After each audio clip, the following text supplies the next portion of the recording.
Welcome to Draw Leaper channel, and in today's video I'm going to show you how to adjust system sound in your Samsung Galaxy A06 phone. So at first swipe from top to bottom and then tap on this gear icon to open up your settings app.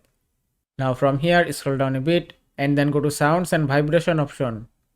After that go to system sound option, and that's it. From here you can customize or adjust your system sound. From here you can increase or decrease your system sound volume. And from here you can change your system sound theme, and you can choose any option as you want. Now go back. You can also enable or disable your touch sound, dialing keypad sound, Samsung keyboard sound, charging sound, and screen lock or unlock sound from here. Now if you go to home screen and then just press your volume key, then tap on three dots, you can also adjust your system sound from here. And that is how you can adjust system sound in your Samsung Galaxy A06 phone. I hope this video was helpful. If it was, please give it a thumbs up and don't forget to subscribe.